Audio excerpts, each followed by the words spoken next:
Kawan, kali ini kembali lagi dengan Radoscan.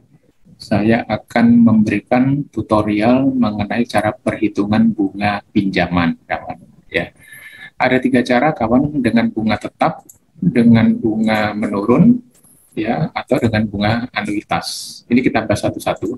Kalau bunga tetap nanti cirinya total angsuran per bulannya ini tetap, kawan. Ya, tetap. Katakan ada pokok pinjaman 5 juta, jangka waktunya 12 bulan, bunganya 20%.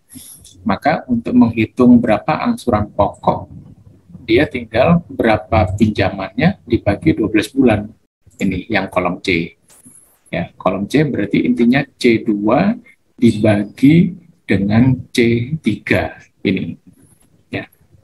Nah, sebelumnya kawan, untuk teman-teman yang memang banyak menggunakan perhitungan ini dan ingin tahu bagaimana cara membuat tabel ini, bisa pelajari di sini ya, channel saya yang masalah transaksi, masalah ini aplikasi koperasi yang untuk transaksi pinjaman bagian 4. Ini khusus membahas tabel ini.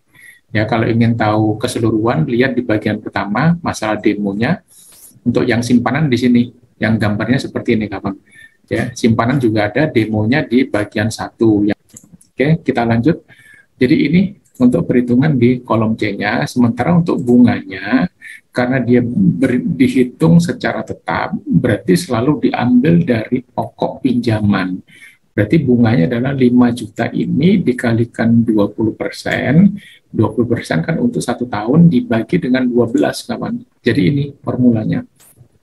Ya, if depannya ini kalau teman-teman tadi pelajari yang ini, yang dari sini, ya.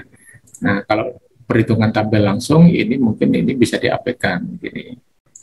Nah, seperti ini. Ya, yang di sini juga bisa diaplikasikan nanti. Yang penting cara menghitungnya aja. Inti perhitungannya ya, untuk bunga tetap sehingga total angsurannya tetap. Nah, sekarang bunga menurun namanya juga sudah menurun, berarti total angsuran kita makin kecil, kawan. Makin kecil ya. Nah, pokok angsurannya sama, teman-teman, perhitungannya sama dengan di bunga tetap untuk pokok angsuran. Artinya, pokok pinjaman dibagi 12 bulan, ya, ini C2 dibagi C3. Nah, sementara bunganya untuk bulan pertama dihitung dari pokok, karena belum ada pembayaran, berarti sisanya masih sebesar pokok, gitu, dikalikan dengan bunganya dibagi 12, ya. Jadi kalau untuk yang pertama, kita ngambilnya dari sini, sisa pokoknya berapa, masih 5 juta, bisa ngambil dari F8 atau ngambil dari C2 untuk yang pertama. Gitu ya. Kemudian untuk yang di bawahnya, ya, kalau untuk di bawahnya berarti kita sudah punya sisanya berapa, sisa ini. Nah, berarti sekarang kita ambilnya adalah F9, kita kalikan dengan C4, ya, C4 tempat bunga, tergantung nanti teman-teman suku bunganya ini di kolom apa gitu ya, tinggal diklik aja nanti. Jadi ini F9 dikalikan dengan C4 dibagi 12 bulan. Nanti angsuran yang ketiga berarti kita ngambil dari sisa pembayaran yang kedua gitu ya, sehingga dapat formula 1 tinggal dikopikan aja, kawan. Ini yang ini tetap ya, di sini juga sama karena angsuran tetap, pokok angsurannya sama semua sehingga totalnya juga sama semua, kawan. Nah, ini untuk yang perhitungan bunga menurun. Untuk perbankan biasanya menggunakan ini anuitas atau biasa diistilahkan bunga efektifnya berapa gitu ya. Nah, cara perhitungannya adalah begini, untuk menentukan berapa pokok, berapa bunga, maka di sini kita menghitung bunganya dulu, kawan. Untuk yang anuitas ya, bunga bulan pertama, jadi kita menghitungnya begini.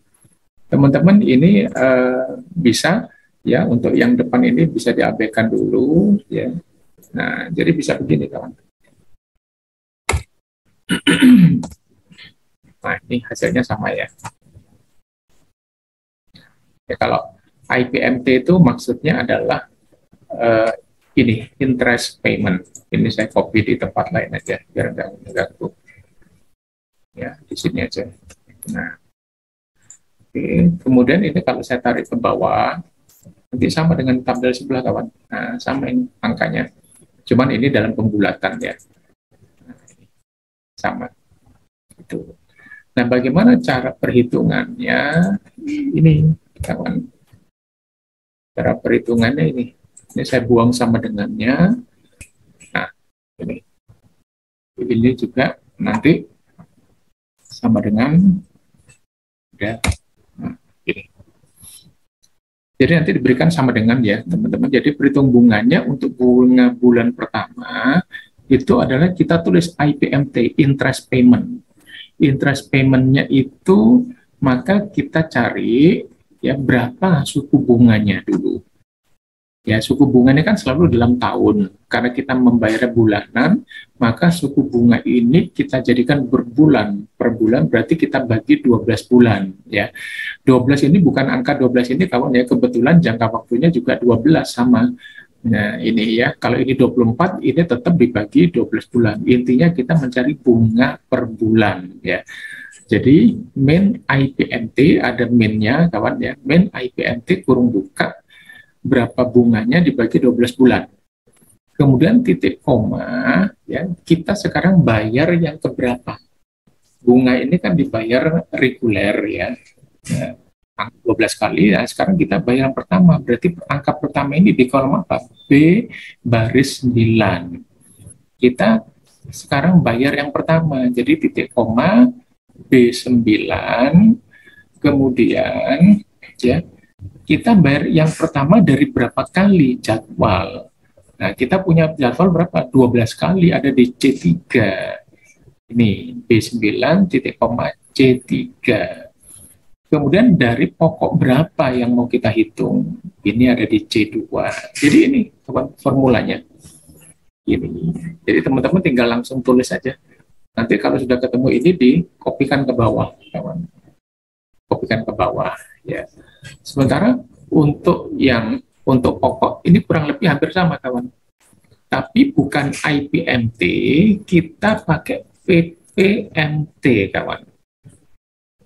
Coba saya copy di sini. Nah, ini ya, angkanya sama. Ini saya buang sama dengannya. Saya hapus, ini saya berikan gini aja. Nah, belakangnya saya buang.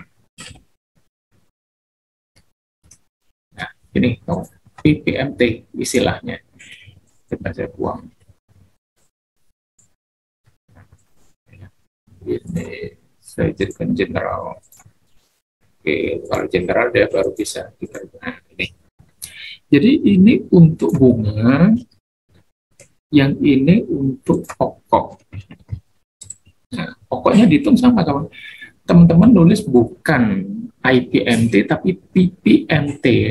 Tetap ada tanda minusnya di depan kawan ya. Jadi untuk baris 9 ini sama ya. Komponennya sama di dalam ya. Contohnya seperti ini. Ini adalah kita cari bunganya berapa? Bunganya ada di C4. Kita cari dalam bulan, berarti C4 bagi 12. Ya. Kemudian kita sekarang mau bayar yang keberapa?